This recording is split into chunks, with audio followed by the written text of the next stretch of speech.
políticas y, por supuesto, también con el resto de ciudadanos. No quedarán al margen nadie, porque aquí se trata del Perú, se trata de gobernar como es una democracia, el gobierno del pueblo, por el pueblo y para el pueblo. Y el pueblo somos todos los peruanos. Como ustedes conocen desde un inicio, cuando asumí la cartera del Ministerio de Justicia, y aún antes, en la etapa de la campaña, expresé, no una vez, sino una y otra vez, que soy partidario de la economía social de mercado que está regulada en la Constitución, que significa tanto mercado como sea posible y tanto Estado como sea necesario para poder combatir los monopolios, los oligopolios y las posiciones dominantes que perjudican a la población. De manera que quede bien claro, nuestra política es de libre mercado, libre iniciativa económica, libre empresa, pero con participación del Estado para controlar los monopolios, los oligopolios y las posiciones dominantes. Eso es, en síntesis, ¿no?, la posición económica que tiene este gobierno desde un inicio, y así será. No nos podrán calificar de comunistas, pues no hemos realizado ningún acto que signifique esa ideología política de la cual no participamos y que muchas veces he explicado que eso no puede operar en nuestro país. Punto número 2. Tenemos un problema sumamente grave en el país que nos afecta a todos. Es la inseguridad ciudadana. Allí nosotros tenemos una posición sumamente clara y sencilla.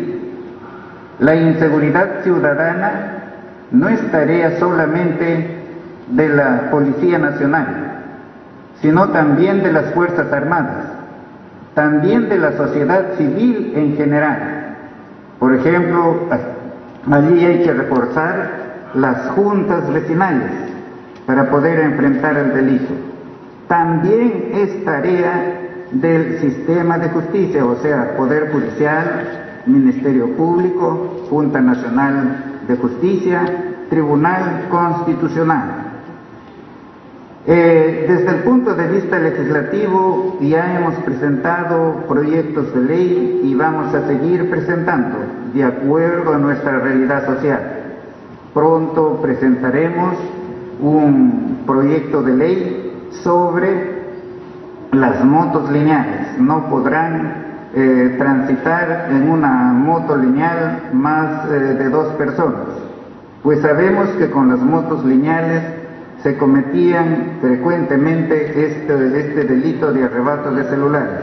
Ahora no lo hacen con una sola moto lineal, sino lo hacen con 2, con 3, con 4. De manera que tenemos que poner fin, ¿no?, a esa situación.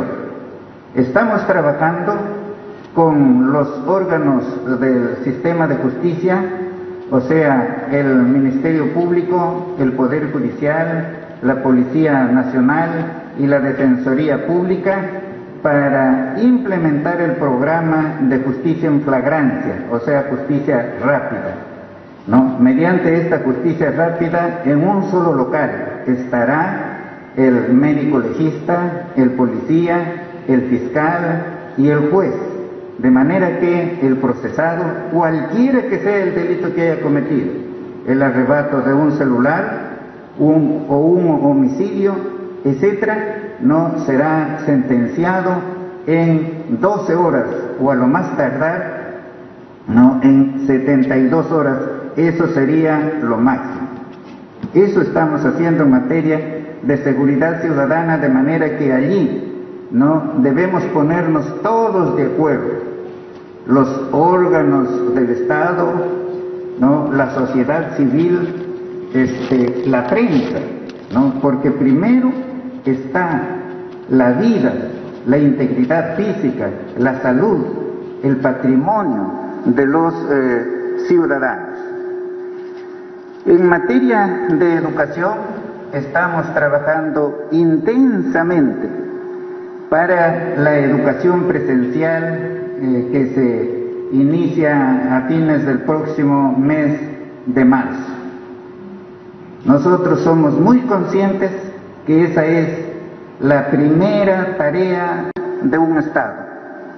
No hay otra cosa más útil, más importante que el Estado se encargue de la educación de sus niños, de sus adolescentes, de sus jóvenes. Con la educación combatimos muchos males. Con la educación se genera trabajo. Si a esa gente que vive allá en los cerros o en lugares alejados del Estado se le hubiese dado una educación de calidad, no estarían delinquiendo, sino estarían trabajando. Y seguramente muchos de ellos estarían dando trabajo. O sea, con la educación progresa el ser humano, la familia, la sociedad, el Estado, en general. Seguiremos, por supuesto, con el trabajo intenso de la vacunación a todos los ciudadanos que quieran vacunarse. La vacunación no es obligatoria, pero el hecho de que no sea obligatoria no da derecho al que no quiere vacunarse de contagiar a los demás, de contagiar a su familia, de contagiar a sus amigos, de contagiar al resto de la sociedad.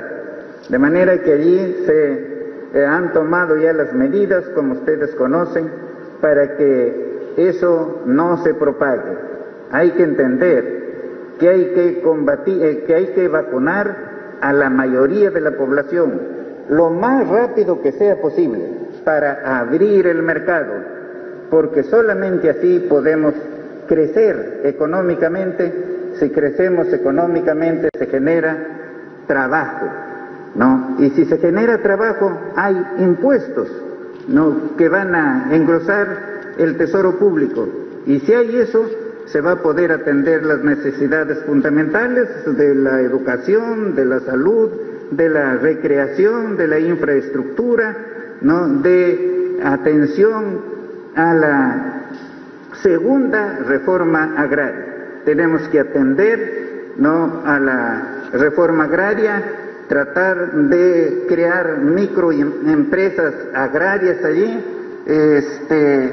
la siembra y la cosecha de agua se tiene que incentivar, se tiene que facilitar la adquisición de los abonos para los embrios, ¿no? Y estamos viendo también la posibilidad de que el campesino tenga acceso al crédito agrario. Y también, por supuesto, implantar allí el seguro agrario, porque como sabemos, la actividad agraria es bastante riesgosa. En materia de relaciones exteriores o en materia de nuestras fronteras, de las cuales hablamos mucho ahora, tenemos que tratar de abrir las fronteras para incentivar las relaciones entre los pueblos vecinos de ambos países, ¿no? Eso en la realidad se produce. Cerramos la frontera por un lado, las personas buscan ingresar por otro lugar. Son muy extensos esos espacios fronterizos. Entonces lo que tenemos que buscar es, ¿no?, desarrollar, ¿no?, a los pueblos fronterizos en conversaciones con nuestros países vecinos, ¿no?, desarrollar las fronteras de ambos lados y ambos contribuir para que no ingresen pues personas que constituyen un peligro para nuestra sociedad. No tenemos ningún ánimo de confrontar con nadie. No vamos a confrontar con nadie. Nos provocarán, pero ahí quedará porque nosotros no responderemos. Yo soy muy consciente, yo he estudiado en la universidad y recuerdo que cuando he estudiado Sociología General me enseñaron el tema del estatus personal, de manera que soy muy consciente sobre el papel que tengo que desempeñar. Una cosa es el papel que desempeña la persona en su casa, en el colegio, en el club. Otra cosa es, por supuesto, el papel que tengo que desempeñar aquí en el ejercicio de este cargo, y también todos los señores ministros aquí son muy conscientes de ello. Tienen un gabinete dialogante, que contestará siempre a ustedes, cuando lo soliciten en cualquier momento. Muchas gracias. Aquí los señores ministros van a hablar sobre los temas que hemos acordado ahora en el Consejo de Ministros. Como ustedes saben, estamos trabajando desde muy temprano. Hemos tenido una reunión con los señores gobernadores regionales, Estamos todos plenamente de acuerdo allí para trabajar conjuntamente a fin de descentralizar un poco el poder, a fin de descentralizar las decisiones y a fin de permitir a los gobernadores tener participación en las decisiones que toma el Estado. Luego de haber terminado allí esa reunión durante 2 horas, pues hemos entrado al Consejo de Ministros hasta este momento en que ahora nos encontramos con ustedes. Muchas gracias. Vamos a ceder la palabra al señor Ministro de Economía. Muy buenas noches, señores periodistas. Para comentarles respecto a la autógrafa de la ley que precisa la ley 31173. El gobierno del profesor Castillo es muy consciente del justo reclamo que tienen los fonavistas respecto a los aportes que han realizado. Y el compromiso es devolver de la forma más inmediata y más célere los aportes que han realizado, obviamente incluido la actualización de estos aportes. Lo que sí estamos, por eso estamos comunicando, cuyo plazo vence el día viernes, que vamos a observar esta autógrafa, reconociendo el pago inmediato, célere, de lo que han aportado los trabajadores, pero el problema es que en la autógrafa se incluyen 2 conceptos, que es el aporte de los empleadores y el aporte del Estado. Entonces, son aportes que, de incluirse en esta devolución, generarían un serio inconveniente, un serio desbalance en las finanzas públicas, con lo cual pasaríamos de una devolución de 6.600 millones de soles a una devolución de cerca de 42.000 millones de soles. Esto equivale casi al presupuesto total del sector educación y 2 veces el presupuesto del sector salud. Entonces es una devolución que es inviable en términos fiscales, y que además nos distraería de atender temas tan cruciales como la atención de la emergencia en temas de salud y el regreso a clases. Entonces, conscientes de la expectativa que existe en los fonavistas, el compromiso del gobierno es devolver los 6.600 millones de dólares, generar los procedimientos más céleres y presentar una alternativa que permita contar con una liquidez inmediata a los fonavistas, mientras que se resuelve el tema de las listas y la lista y las prioridades en las cuales se va a devolver, en las cuales se va a priorizar, por supuesto, a la población vulnerable. Ese es el compromiso, y la propuesta que vamos a hacer, repito, es observarla, pero presentando una alternativa adicional de generar una liquidez inmediata para aliviar las necesidades inmediatas de los fonavistas en sus justos reclamos. Gracias.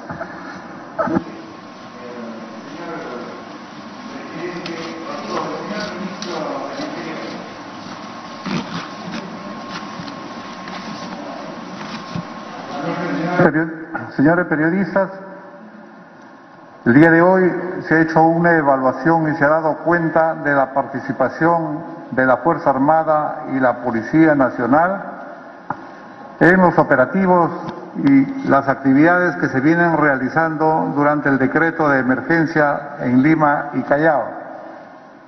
La evaluación ha sido muy positiva con los resultados que se dan día a día en los diferentes servicios y operativos en la mañana, en la tarde y en la noche. Está participando la gran mayoría del personal de la Policía Nacional en cuanto a la intervención directa, de acuerdo a sus funciones, con el apoyo de los efectivos de la Fuerza Armada, quienes brindan los anillos de seguridad, de acuerdo a lo planificado previamente con el Comando Conjunto. Asimismo, felicitar a los señores alcaldes que vienen uniendo y poniendo a disposición sus unidades móviles para el patrullaje preventivo. Juntamente lo van a realizar con la Policía Nacional en el eje de la prevención con el patrullaje preventivo disuasivo.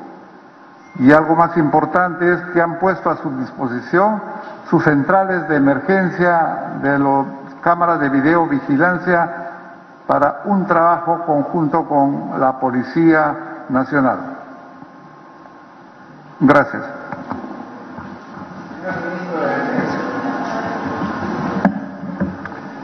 Buenas noches, señores periodistas. Para informarles, como anunció el día de ayer el señor presidente, en la reunión con los gobernadores regionales, ya hemos trabajado la asignación de helicópteros a todas las regiones a través de convenios que iremos consolidando con cada uno de los gobernadores con la finalidad de mejorar la gestión de las autoridades regionales y locales, así como hacer frente a cualquier situación de emergencia, de evacuación médica y apoyo a los diferentes sectores. Quiero hacer hincapié en que este uso de estas aeronaves no va a afectar en absoluto en las capacidades operacionales que tenemos y en las obligaciones para hacer frente a a lo dispuesto por la ley. Al contrario, esta firma de convenios va a permitir que el alistamiento de los pilotos se incremente sustancialmente y el alistamiento de las aeronaves también se incremente sustancialmente. Por otro lado, quiero anunciar que estamos empezando con un convenio con el Ministerio de Transportes y Comunicaciones en dos programas específicos, tendiendo puentes para poder instalar alrededor de 700 puentes, que son los que se cuentan en este momento en los almacenes del Ministerio de Transportes, con la participación de los batallones de ingeniería. El otro programa es Uniendo Pueblos, para poder permitir que las poblaciones más alejadas que están incomunicadas puedan conectarse con las principales vías de comunicación. Y vamos a empezar por la región del BRAE. En la región del BRAE, probablemente en los próximos días, vamos a tener reuniones con las autoridades locales y regionales para iniciar la construcción del aeropuerto en la ciudad de Pichari. Iniciar la instalación y el tendido de los puentes y la construcción de los caminos rurales. Y ahí seguiremos con las siguientes regiones, pero el acuerdo y el pedido de la mayoría de los gobiernos regionales ha sido que empecemos con el BRAE. Esto va a permitir hacer frente a todas las necesidades e inclusive poder disminuir los problemas de los ilícitos en esa región. Asimismo, estamos trabajando para apoyar al Ministerio de Salud para la vacunación, sobre todo en los lugares más alejados, las zonas fronterizas, que obviamente demanda un gran esfuerzo. De igual manera, para el Ministerio de Educación, para el programa del retorno a clases presenciales. También principalmente en los lugares donde es difícil llegar y obviamente las Fuerzas Armadas tenemos la capacidad de poder apoyar logísticamente para dar solución a estos problemas. Muchas gracias. El señor Ministro de Relaciones Exteriores. Señores periodistas, en esta sesión del Consejo de Ministros se ha visto la importancia de desarrollar una diplomacia social en el ámbito sanitario. Esto es ayudar a la política de salud, sobre todo en zonas de frontera, donde existe una población muy importante que todavía no accede a las primeras o segunda o tercera vacuna, sobre todo de los pueblos originarios.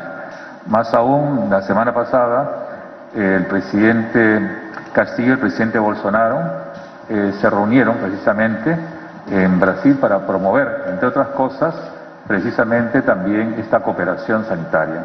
Y como ha dicho el señor primer ministro, las fronteras terrestres del norte y del sur del Perú van a ser abiertas precisamente para alentar el flujo de personas de acuerdo con la ley y el orden como corresponde, pero también para promover la cooperación interfronteriza en todo nivel, económico-social, bajo las reglas propias de un Estado soberano, pero también solidario y cooperante con los países vecinos en los temas comunes, como el tema sanitario, entre otros. Eso es lo que voy a señalar. Muchas gracias. El señor Ministro de Desarrollo Agrario y Riego.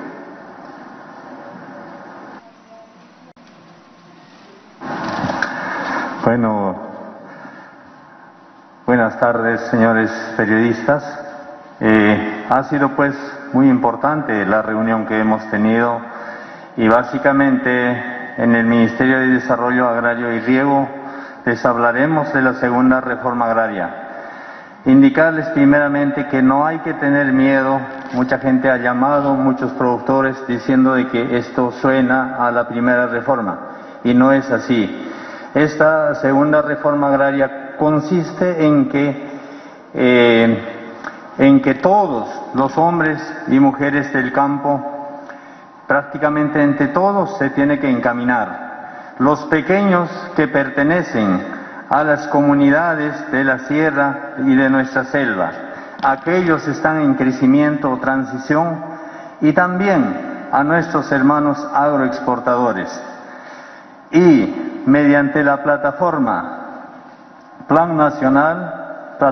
nacional, nos hemos reunido los diversos gremios, tanto los pequeños, los medianos y los grandes.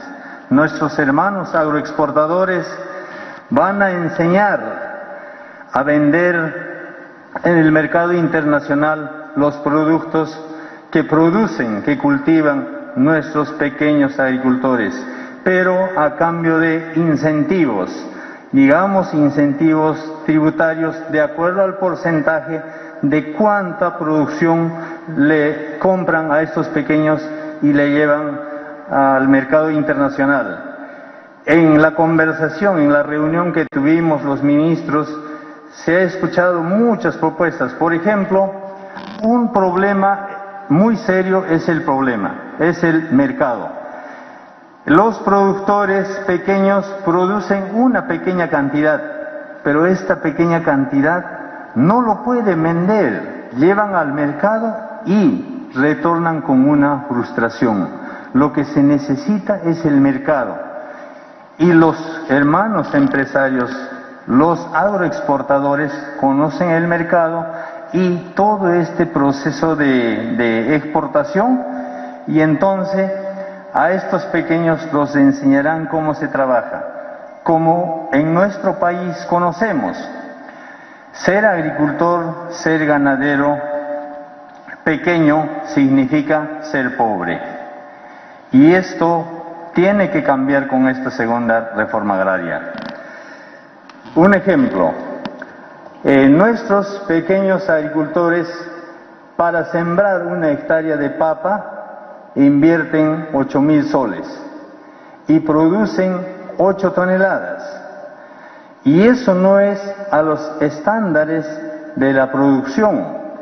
Deberían de producir 40 toneladas, porque si producen 40, recuperan lo invertido y lo demás actividades que ellos tienen ya es pérdida. Y es por eso que se habla de pobreza. Ellos, con la mano del Estado, con el asesoramiento desde un inicio hasta el final, tienen que producir mínimo 35 toneladas a 40 toneladas, restando las 8 toneladas que es costo de inversión de producción, el resto es ganancia. Y esto se tiene que trasladar a nuestros arroceros, a nuestros maiceros, a nuestros cafetaleros y a todos. Y entonces el Estado tiene un compromiso serio de dotar de tecnología, que significa participar en todo el proceso productivo. Entonces encaminaremos con todos y con todas esta importante reforma. Muchas gracias.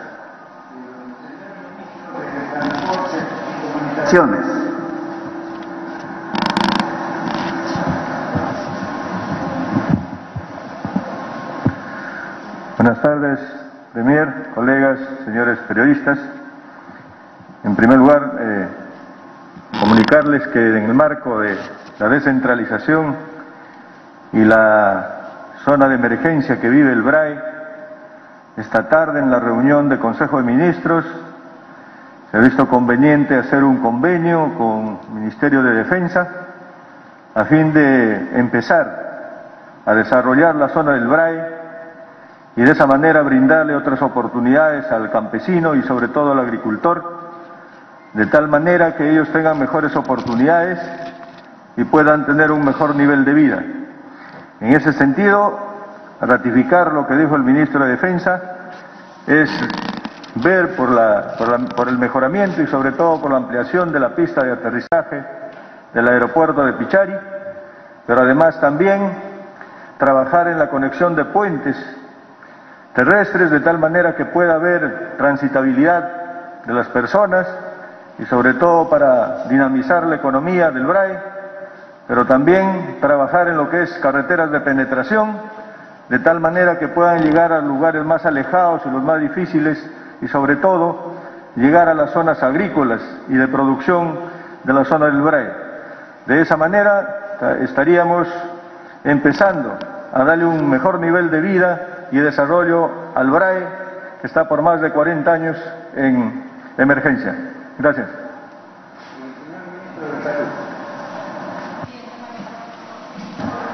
Muchas gracias, Premier. Un saludo a todos los periodistas. Tenemos una valla muy alta que nos ha dejado el doctor Ceballos, pero ahorita el tema del COVID vamos a seguir trabajando arduamente, no vamos a bajar la guardia. Ya prácticamente de los 32 millones programados de la población general, la primera dosis ya se ha abarcado un 80%, la segunda dosis tiene un 70% y con la tercera dosis se ha llegado a un 26%.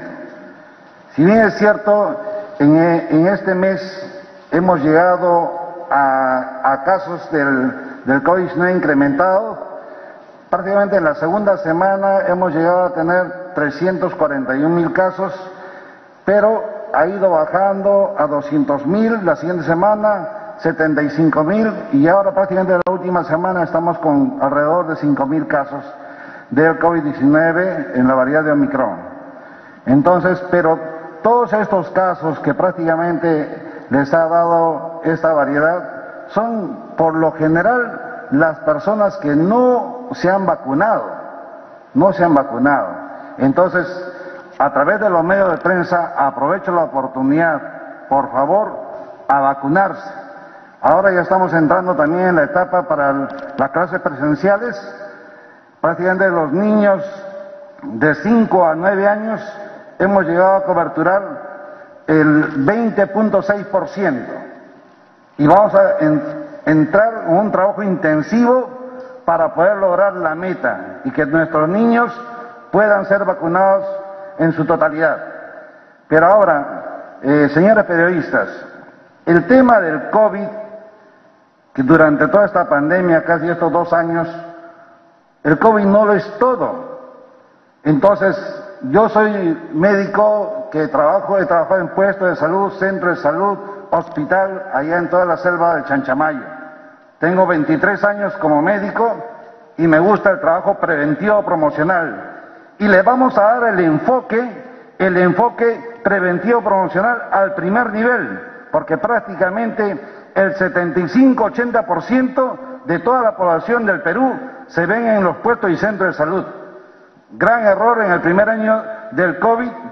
¿Por qué? Porque se fortalecieron solamente los hospitales. Debimos fortalecer el primer nivel. Y eso es lo que vamos a hacer en estos momentos, empezar a trabajar.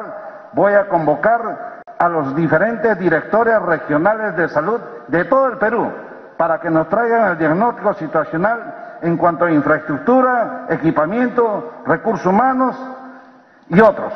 Entonces, para poder tener todo un panorama y empezar a trabajar.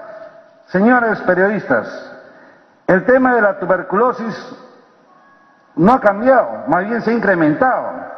Tenemos que trabajar en los bolsones de los casos de tuberculosis. El tema de embarazo en adolescente también se ha incrementado. Tenemos el problema de cáncer del cuello uterino, de cáncer de la próstata, de cáncer del estómago. Tenemos diferentes enfermedades que no han desaparecido con el COVID, más por el contrario, se han visto abandonados. Nuestros pacientes, prácticamente con esto del tema del COVID, no son atendidos en los establecimientos de salud. Tenemos pacientes que adolecen su problema de cálculo de la vesícula y están durante meses y meses esperando ser operados. Entonces, yo creo que es hora de darle otro enfoque al tema de salud y ver que toda esta población sea atendida. Entonces, también estamos tocando el tema hoy día para poder destrabar todos esos hospitales, establecimientos de salud que están en arbitraje. Les doy un caso, por ejemplo, el Antonio Lorena, que han pasado, creo, 3 gobiernos y todavía no está entrando en funcionamiento total. El caso del hospital de Pichanaki, de la Selva Central, está también en ese mismo camino. El tema del hospital del Carmen de Huancayo. Y ahorita cuando voy a tener reunión con todos los directores regionales de salud a nivel nacional, entonces vamos a identificar los diferentes establecimientos de salud que están en problemas de arbitraje. Ya hablé con la doctora Silvana Robles, que es parte de la Comisión de Salud, para ver el mecanismo legal para destrabar y que esos establecimientos de salud se concluyan, terminen y estén en funcionamiento a favor del pueblo. De igual manera, hemos conversado, necesito cerrar el tema presupuestal para ver la construcción de nuestros establecimientos estratégicos que ya están programados durante años. Entonces, poder construir nuestros puestos de salud, nuestros centros de salud y hospitales que requiere toda la nación. Así es, amigos. Muchas gracias, señor Premier. Muchas gracias, señor periodistas. Gracias, señor Premier. Señores periodistas, tengan todos ustedes muy buenas noches. Para informarles, por orden y despacho del Premier y por disposición de un trabajo comandado por el Presidente de la República, que a la fecha son más de 850.000 vacunas que se han puesto a nivel nacional en nuestros pueblos originarios y nuestros pueblos afroperuanos. Es disposición del Presidente de la República que ningún niño, que ninguna niña de los pueblos más alejados de nuestro país se quede sin vacuna. Esto no es suficiente, seguimos trabajando, pero es un gran logro. Y para ello hemos trabajado en coordinación con el Ministerio de Salud, con el Viceministerio de Interculturalidad, en el sentido de que las 44 lenguas originarias que tiene nuestro país puedan ser trasladadas a través de diversos profesionales y seguir llevando la concientización que corresponde para que estas 850.000 vacunas sigan creciendo, porque esa es una disposición del presidente de la República y es algo a lo cual he puesto mucho énfasis. Hay que llegar a los extremos más recónditos de nuestro querido Perú.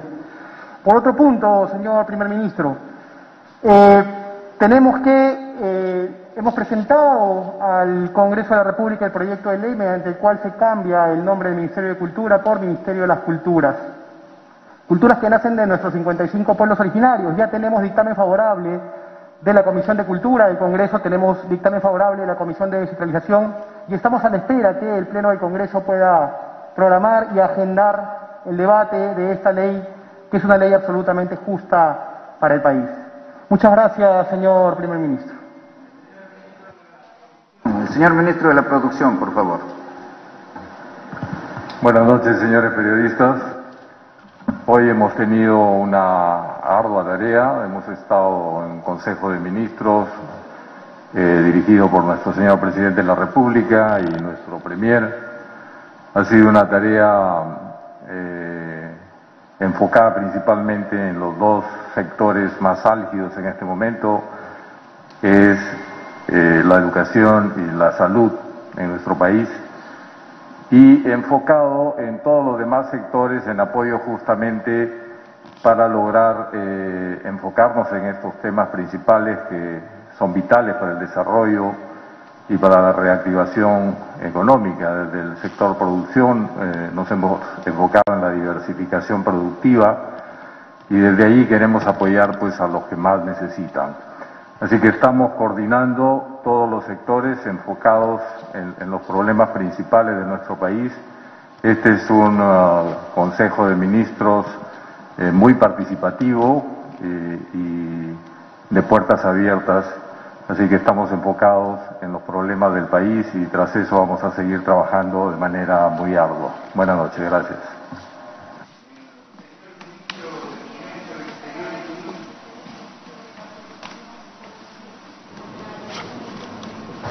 Aló. Ciertamente, muy buenas tardes, señores periodistas.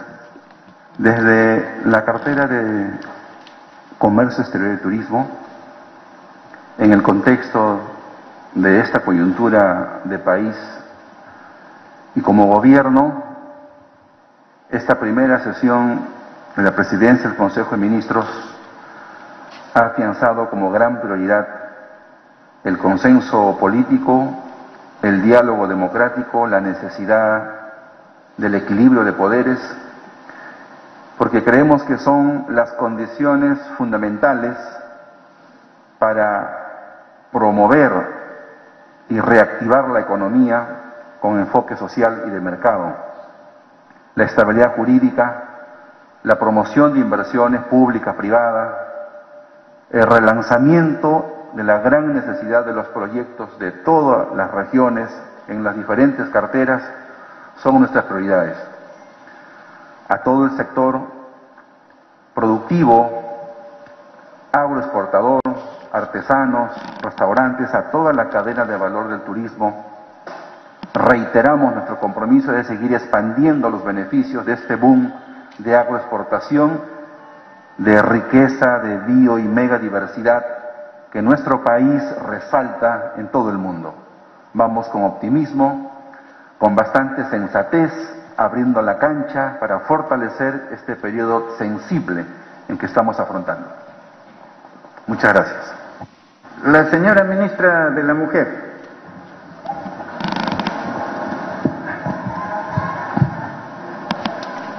Buenas noches, gracias, Premier. Soy de quienes hemos inaugurado en la sesión del gabinete hoy día, decirle que recogiendo las expectativas del señor presidente de la reunión con los gobiernos regionales le expresamos a todo el gabinete que íbamos a retomar la estrategia Gobernando Juntas para favorecer a las alcaldesas del Bicentenario, que son alcaldesas que terminan su gestión este año y que han trabajado arduamente en estos años para presentar sus proyectos de inversión y que estamos pidiendo, como se ha venido haciendo, ¿no?, desde la sociedad civil en diciembre, pero ahora desde el Estado, al MEF y a la PCM, de priorizar los proyectos de inversión de las alcaldesas del Bicentenario. Igual he participado en todos los puntos de la reunión hoy y también con apertura llamando a la sensibilización de que todas las dificultades, problemas que tenemos en el país nos afectan de manera diferenciada a hombres, a mujeres, y que he recibido recepción de parte del gabinete. Ya próximamente presentaremos al Premier y al Presidente cuáles son las prioridades del Ministerio de la Mujer y Poblaciones Vulnerables. Gracias. Señor Ministro de Vivienda, Construcción y Saneamiento. Muchas gracias, señor Premier. Señor de la prensa, buenas noches. Respecto a los temas tratados el día de hoy en la reunión de Consejo de Ministros, esencialmente a la problemática que se viene tratando en el BRAE. Los proyectos de inversión por parte del Ministerio se están trabajando, coordinando con las autoridades regionales, locales también. Como parte de la política de gobierno de nuestro presidente era agilizar el trámite de lo que son trabajos de expediente técnico para luego hacer los trabajos del financiamiento los mismos, por ende la ejecución. Lo que siempre coordinamos con nuestras autoridades es que la calidad de gasto de estos trabajos que se tiene que realizar tiene que ser de la mejor manera. Tenemos cerca de 6.000 millones de soles en proyectos paralizados que nos preocupan a sobremanera, pero esto es debido a que muchas veces cuando se hace el traslado de las unidades ejecutoras a los gobiernos regionales y locales, el problema es que la administración de estos se lleva de mala manera, por ende, obras paralizadas.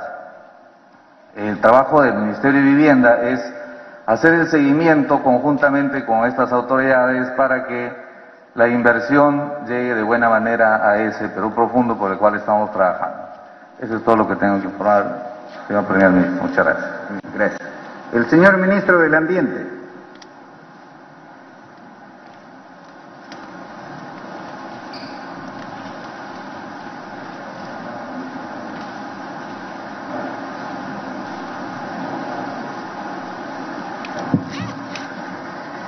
Gracias, Premier. Bueno, como todos sabemos, las actividades industriales en el Perú, algunas veces ha habido cierto grado de irresponsabilidad y tenemos en el territorio peruano una serie de áreas contaminadas. Conocemos varias, ¿no? Yo conozco desde pequeño el paraíso que era Chimbote y ahora está prácticamente la playa convertida en una cloaca, en la cual ya no podemos hacer ninguna actividad humana. Y actualmente sabemos también el problema que se ha originado por el derrame de petróleo. Ahora ya estamos en la etapa de monitoreo, de evaluación del grado de daño que se ha hecho para tomar las medidas de recuperación, de remediación y también de apoyo a las personas, a los trabajadores que han sido afectadas y obviamente ayudar también a sobrevivir algunas aves, bastantes aves que han sido víctimas de este derrame.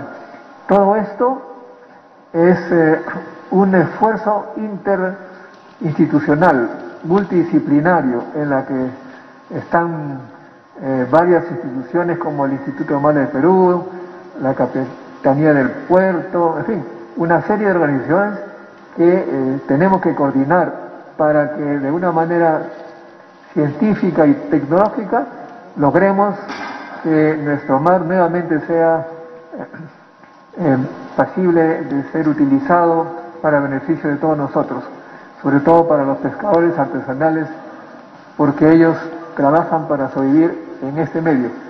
Eso es lo que podría informar en este momento, y el presidente Castillo nos ha dado las indicaciones de hacerlo en el terreno y con el uso de todas las tecnologías que esté a nuestro alcance, y además con la cooperación internacional. Ha venido un grupo de las Naciones Unidas y también de otros países individuales que nos van a apoyar con su conocimiento científico y poder reforzar lo que tenemos en el Perú. Muchas gracias. Bien, cerramos con el señor Ministro de Educación. Buenas noches, señores periodistas. Efectivamente, dentro del marco de la prioridad que tiene el equipo, el Consejo de Ministros, con el liderazgo del presidente, la prioridad es el retorno a clases. Y para esa actividad, para esa prioridad, se viene trabajando arduamente respecto a aspectos principales como es la habilitación de las instituciones educativas. Y yo quiero agradecer a los medios de comunicación que nos ponen al tanto de alguna dificultad que haya en cada una de las provincias, en los distritos, porque eso nos permite atender y tener una mirada que permita corregir algunas situaciones que de orden administrativo están retrasando la atención de las instituciones educativas. Quiero señalar allí que en este proceso, como a ustedes les consta y se les ha informado, la brecha que existe respecto a construcción e infraestructura educativa en el país alcanza los 111.000 millones de soles. Entonces, en esta etapa, esa brecha y esa herencia histórica que nosotros estamos asumiendo como gestión, en esta etapa para el retorno a clases, nos corresponde la habilitación de la escuela, es decir, el acondicionamiento, ver qué factores permitan acondicionar de mejor manera la escuela para recibir a los estudiantes. La meta es que el 28 de febrero las instituciones educativas abran las puertas y poder recibir a los estudiantes. Luego tenemos un aspecto también que es necesario comunicar. Se está cerrando el proceso de contrato de los docentes y agrada señalar que allí estamos pasando en el promedio el 90%. Hay regiones que han alcanzado el 98, 97% de contrato de maestros. Eso significa que los maestros que van a ir a la escuela el 28 de marzo tienen que estar contratados y van a estar presentes en la escuela.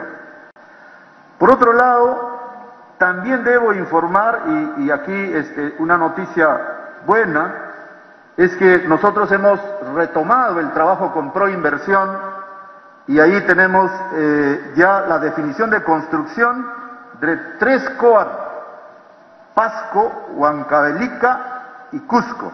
Este proyecto comprende diseño, financiamiento, construcción e implementación de infraestructura educativa y adicionalmente la operación por 20 años.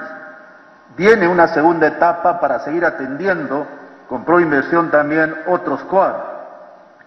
Y así estamos en esa preocupación de destrabar algunos aspectos que en las regiones hemos encontrado respecto a construcción de infraestructura educativa.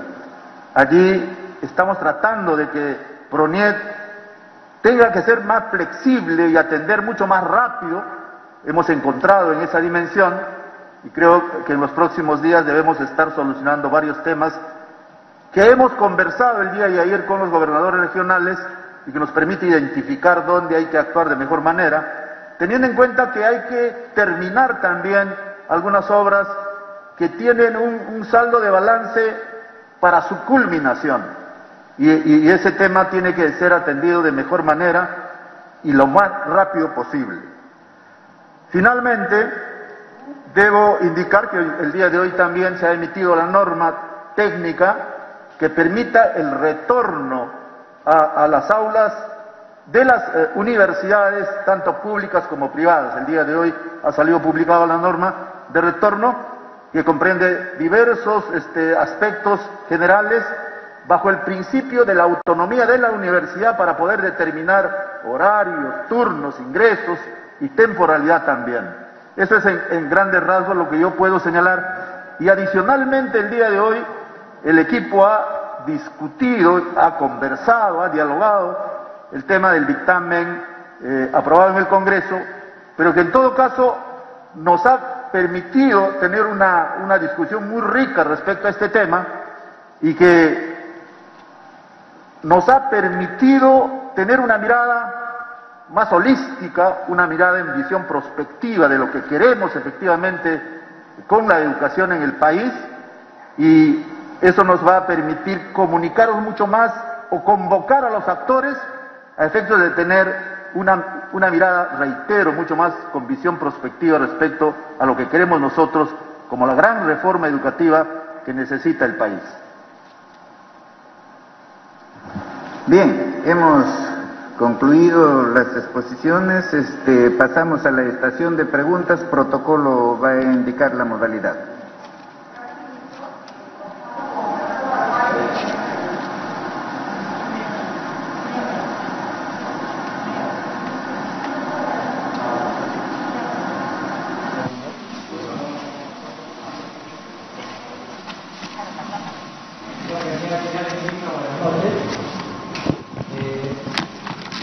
Millones de madres y padres de familias están en estos momentos quizás viéndonos con sus hijos, y una de las preguntas que ellas quisieran hacer que se les absuelva será seguramente el de la canasta familiar.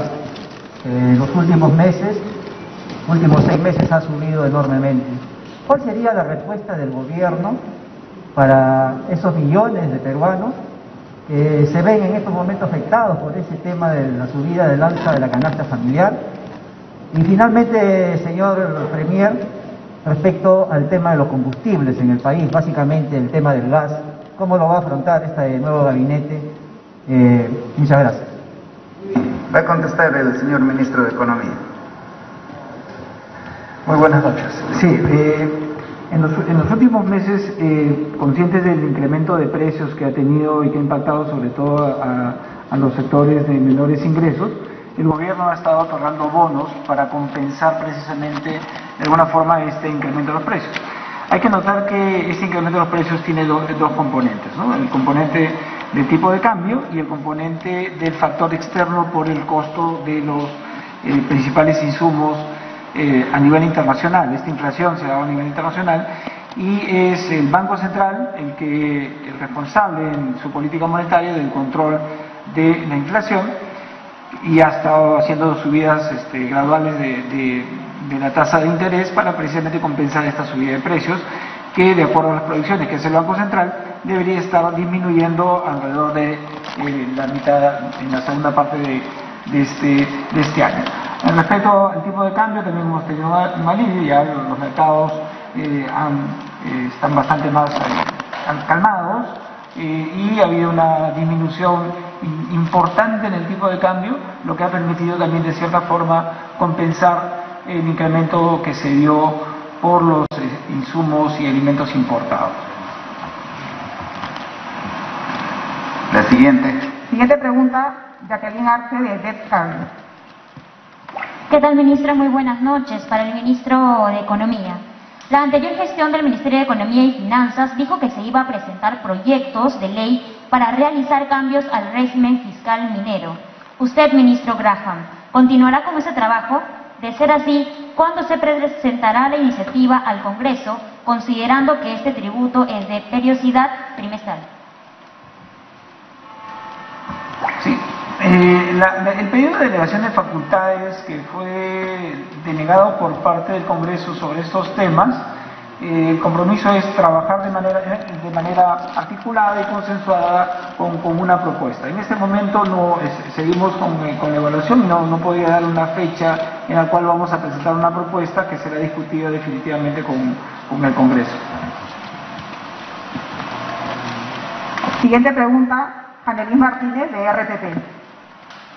Muy buenas noches, ministro. Para el ministro de Educación, Rosendo Serna, usted mencionó que la infraestructura educativa es una brecha muy grande de atención. El 70% de instituciones educativas se encuentra de regular a mal y un 40% incluso requiere sustitución total. Estamos a un mes de marzo, fecha en que se ha previsto que se va a retornar a la presencialidad. ¿Considera que estamos en condiciones de hacerlo? Y una pregunta adicional, si me lo permite, para el presidente del Consejo de Ministros. El gabinete anterior tuvo duras críticas por la designación, precisamente de Héctor Valer como presidente del Consejo de Ministros, por las denuncias que ya se saben.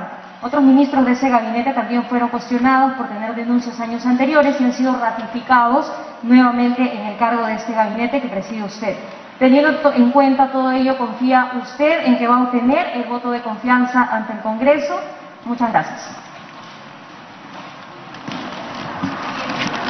Bien, con respecto a la pregunta hecha a mi persona como responsable del sector, la novedad de que hay un déficit de 111.000 millones de soles no es una situación que ha ocurrido ayer ni el 28 de julio del 2021 y no ha sido generado por esta gestión. Es la herencia de gestiones anteriores que simplemente no le han dado prioridad a este tema. Siendo herencia, las clases antes de la pandemia se han ido desarrollando de esa manera, porque las comunidades, los padres de familia, siempre han sido creativos, siempre han sabido gestionar la carencia y han cautelado el derecho a la educación. Entonces lo que tenemos que hacer nosotros acá es apoyar la habilitación de aulas. Estamos trabajando fuertemente el tema de habilitación de aulas. Hemos logrado habilitar mucha infraestructura nueva. Yo he estado en Cañete, he estado en La Joya, entregando obra nueva que se ha culminado, y así como hay muchas instituciones educativas que se van a entregar también. Entonces el hecho de que muchas personas, muchos opinólogos y muchos políticos también ahora aprecian y se dan cuenta de esa brecha grande que hay por infraestructura, a mí me parece bien, porque están tomando conciencia de que hay la necesidad de trabajar ese tema. Y nosotros, bajo el liderazgo del profesor Pedro Castillo, le estamos poniendo prioridad, porque consideramos que eso tiene que atenderse. En cuanto a denuncias que puedan haber contra los actuales ministros sobre violencia a la mujer, estoy solicitando a cada uno de ellos que me informen si tienen algún antecedente al respecto. Ustedes saben que desde el Ministerio de Justicia siempre hemos defendido a la mujer. La mujer ha sido atendida inmediatamente en casos de violencia por medio de la Defensoría Pública.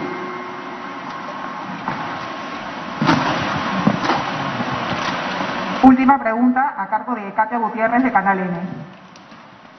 Ministro Torres, ¿cómo está? Buenas noches. Yo quería saber si es que va a convocar a las bancadas para reunirse con miras a presentarse en el Congreso para solicitar el voto de confianza. Según la Constitución tiene 30 días para eso. ¿Y qué va a pasar, digamos, porque hay bancadas que están cuestionando la presencia de algunos ministros? Está acá, por ejemplo, el ministro de Salud y el ministro de Justicia. Del ministro de Justicia se señala, y me gustaría, por favor, que el ministro Ildefonso también me pueda responder, si es cierto que se ha reunido con el presidente de la República mientras era juez de ANCAS y al ministro de Salud respecto a este video que se ha difundido sobre el agua acerrimada o arrecimada, de qué se trata esto y si va a continuar con el proceso de vacunación como se ha venido haciendo hasta ahora. Muchas gracias.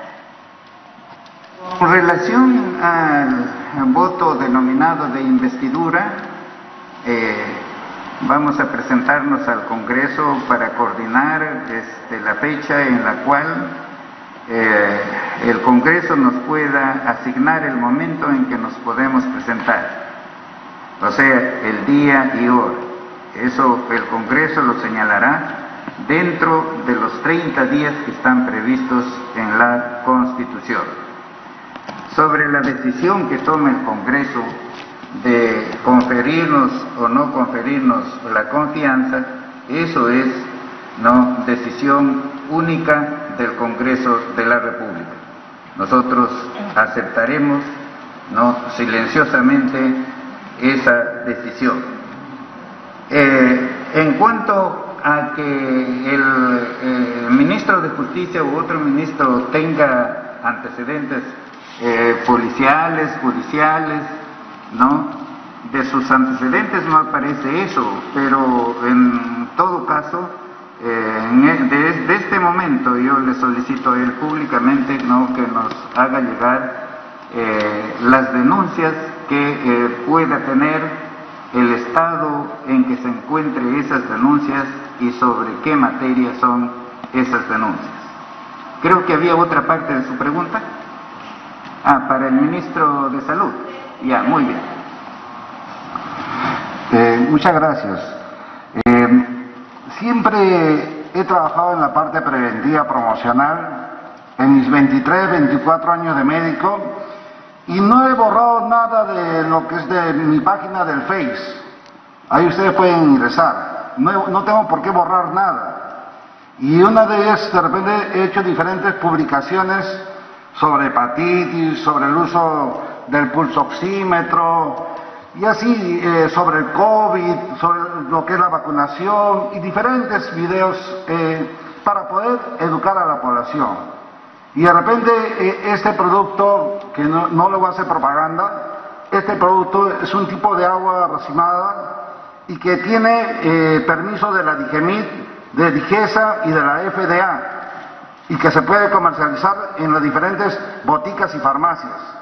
Es un producto que es a nivel mundial, en diferentes países tiene su patente. Puede ingresar al NHT Global y ahí lo van a ver. Y ahí tiene permiso, como le digo, de todas estas entidades que autorizan la venta de estos productos. Porque yo soy un médico profesional y me gusta trabajar con mis pacientes. Pueden averiguar mi labor como médico en Chanchamayo y siempre he hecho la labor como médico en la parte preventiva. ¿Sí? Muchas gracias.